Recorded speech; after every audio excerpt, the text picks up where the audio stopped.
Motivational movies में आपका स्वागत है मेरे प्यारे दोस्तों। आज हम आपके लिए 2022 में रिलीज हुई एक जबरदस्त मूवी द नॉर्थमैन को एक्सप्लेन करने वाले हैं। इस मूवी को IMDb पर 7.1 आउट ऑफ 10 की जबरदस्त रेटिंग मिली है। मूवी की शुरुआत में हमें आज से 1100 साल पहले यानी 895 ईस्वी का सीन दिखाया जाता है। हम एक राज्य के राजा को देखते हैं जिसका नाम ऑरवेंडिल है। ऑरवेंडिल अभी अभी एक जंग जीतकर अपने राज्य में वापस लौटता है। जंग जीतने की खुशी में सारी प्रजा उसका स्वागत करती है। ऑरवेंडिल ने जिस राज्य पर हमला किया था वो जंग जीतकर उस राज्य का सारा सोना अपने राज्य में ले आता है और उस सोने से वो एक कड़ा निकालता है जिसे वो अपने बेटे को पहना देता है। राजा ऑरवेंडिल के बेटे का नाम एमलेथ है और उसकी बीवी का नाम गुडरन है। राजा ऑरवेंडिल का एक भाई भी है जिसका नाम फ्योलनीर है। फ्योलनीर हर एक जंग में राजा का साथ देता है। फ्योलनीर एक योद्धा है लेकिन वो बहुत जालिम है। रात में राजा ऑरवेंडिल अपनी बीवी गुडरन से कहता है कि वो अपने बेटे एमलेथ को इस राज्य का राजा बनाना चाहता है, लेकिन गुडरन उसे बताती है कि तुम्हारा भाई फ्योलनीर ऐसा कभी नहीं होने देगा। वो खुद इस राज्य का राजा बनना चाहता है। अगर तुम्हें अपने बेटे एमलेथ को राजा बनाना है तुम्हें अपने भाई फ्योलनीर को मारना होगा। अगली रात में ऑरवेंडिल अपने बेटे एमलेथ के साथ एक बहुत पुराने मंदिर में जाता है जहाँ पर ऑरवेंडिल अपने बेटे एमलेथ को राजा बनने के लिए ट्रेनिंग देता है। इस मंदिर के अंदर उन्हें एक पुजारी मिलता है जो बहुत ज्यादा पावरफुल होता है। वो पुजारी ऑरवेंडिल से कहता है कि अगर तुम्हारा बेटा राजा बनना चाहता है तो उसे साबित करना होगा कि वो राजा बनने के लायक है या नहीं। वो पुजारी एमलेथ से भेड़िए की तरह दहाड़ने के लिए कहता है, लेकिन एमलेथ को उस तरह दहाड़ना नहीं आता। फिर भी वो पूरी कोशिश करता है। वो पुजारी ऑरवेंडिल से कहता है कि तुम्हारा बेटा अभी राजा नहीं बन सकता, वो बहुत नाजुक है, अभी उसे बहुत कुछ सहन करना है। वो पुजारी ऑरवेंडिल और एमलेथ के साथ एक रिचुअल करता है। इस रिचुअल के दौरान वो पुजारी एमलेथ को बहुत सारे विजन्स दिखाता है। इन विजन्स में एमलेथ बहुत सारी भयानक चीजें देखता है। रिचुअल खत्म होने के बाद वो अपने पिता के साथ मंदिर से बाहर आता है, लेकिन तभी वहाँ पर कुछ सिपाही आते हैं। वो सिपाही राजा ऑरवेंडिल को मार देते हैं। ये देखकर एमलेथ पूरी तरह चौंक जाता है। वो वहाँ से भाग जाता है और राजा ऑरवेंडिल उन सिपाहियों से लड़ने लगता है, लेकिन उनकी तादाद बहुत ज्यादा होती है, इसलिए वो ऑरवेंडिल को मार देते हैं। एमलेथ देखता है कि उसके पिता ऑरवेंडिल को मारने वाला और कोई नहीं बल्कि उसका चाचा फ्योलनीर है। ये देखकर एमलेथ जंगल में भाग जाता है, लेकिन फ्योलनीर का एक सिपाही उसे पकड़ लेता है। वो उसे मारने ही वाला था, लेकिन एमलेथ उसे जख्मी करके वहाँ से भाग जाता है। वो अपने गांव में वापस आता है। तभी वो देखता है कि फ्योलनीर ने वहाँ पर बहुत सारे लोगों को मार दिया है और साथ ही फ्योलनीर ने उसकी माँ को बंदी बना लिया है। जिस सिपाही ने एमलेथ को पकड़ा था वो फ्योलनीर के पास आता है और फ्योलनीर से कहता है कि मैंने एमलेथ को समंदर में डुबाकर मार दिया। वहीं दूसरी तरफ हम देखते हैं कि एमलेथ एक छोटी बोट में बैठकर समंदर के रास्ते इस जगह से भाग जाता है और बोट में बैठने के बाद वो प्रतिज्ञा लेता है कि वो फ्योलनीर से अपने पिता की मौत का बदला जरूर लेगा और साथ ही अपनी माँ को भी उसकी कैद से आजाद करवाएगा। अब काफी साल बीत जाते हैं और हम देखते हैं कि एमलेथ अब बड़ा हो चुका है। वो एक कबीले के साथ रहता है। वो इस कबीले में रहकर एक योद्धा बन चुका है। इस कबीले के लोग छोटे छोटे कबीलों पर हमला करके उनसे सामान लूटकर गुजारा करते हैं। एक दिन एमलेथ इस कबीले के लोगों के साथ एक छोटे कबीले पर हमला करता है। वो वहाँ से सारा सामान लूट लेते हैं। एमलेथ इस कबीले के मंदिर में जाता है जहाँ पर उसे एक औरत मिलती है।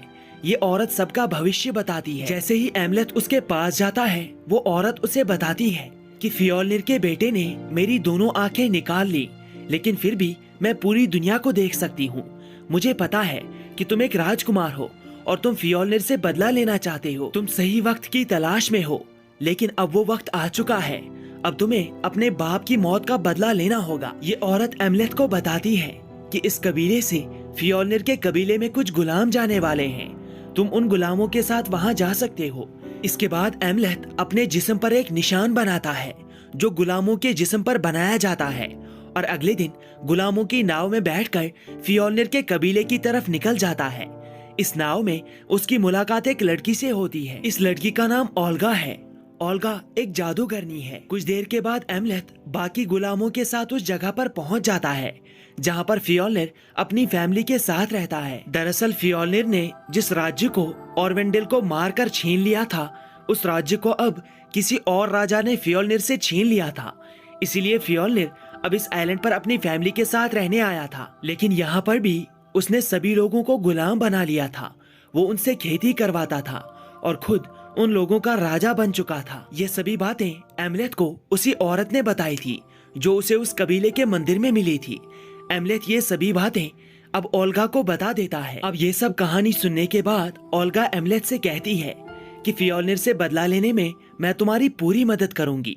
कुछ देर बाद इन लोगों को फ्योल्निर के पास ले जाया जाता है। फ्योल्निर एमलेथ की तरफ देखता है और कहता है कि मुझे ऐसे ही हट्टे कट्टे गुलामों की जरूरत है जिनसे मैं कोई भी काम करवा सकता हूँ। एमलेथ के दिल में बदले की आग भड़क जाती है, लेकिन वो किसी तरह खुद को कंट्रोल कर लेता है। फ्योल्निर एमलेथ से बहुत मेहनत करवाता है।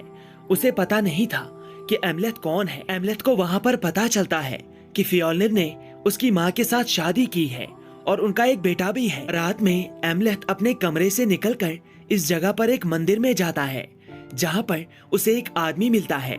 ये आदमी एक पुजारी है। वो एमलेथ को देखते ही उससे कहता है, मैं जानता हूँ तुम कौन हो और तुम क्या करने यहाँ आए हो। एमलेथ उससे कहता है कि हाँ, मैं राजा का बेटा हूँ, लेकिन मुझे नहीं पता कि मैं अपने पिता की मौत का बदला किस तरह लूंगा। तभी वो पुजारी एमलेथ से कहता है कि फ्योल्निर को मारने के लिए तुम्हें एक तलवार की जरूरत है। वो तलवार बहुत ज्यादा शक्तिशाली है। जिसके हाथ में वो तलवार होती है वो दुनिया में किसी भी चीज को हासिल कर सकता है। ये तलवार तुम्हें एक गुफा के अंदर मिलेगी, लेकिन उस गुफा के अंदर तुम्हें संभल कर जाना होगा क्योंकि वो एक जादुई गुफा है। इसके बाद एमलेथ उस गुफा के अंदर पहुंच जाता है। उस गुफा के अंदर एमलेथ को एक पुराने राजा की लाश दिखती है।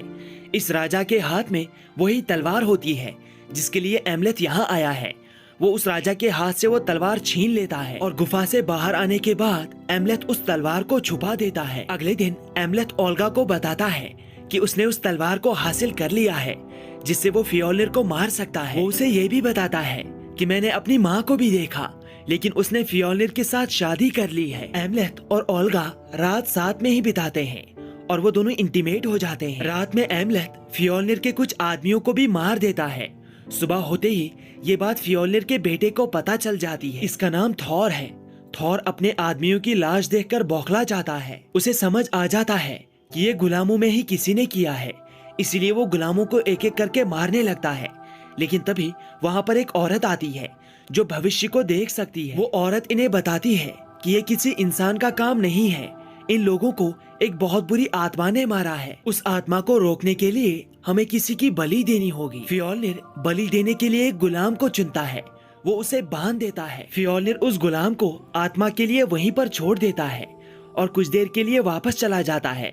लेकिन थोड़ी देर बाद जब वो वापस लौटता है तो वो देखता है कि वहाँ पर उस गुलाम की लाश नहीं बल्कि उसके अपने आदमी की लाश है। अब ये सब कुछ होने के बाद फ्योल्निर अपने सभी गुलामों से कहता है कि आज से तुम रात में यहाँ पर पहरा लगाओगे। वो उन सभी को हथियार दे देता है, लेकिन रात में वहाँ पर कुछ अजीब होने लगता है।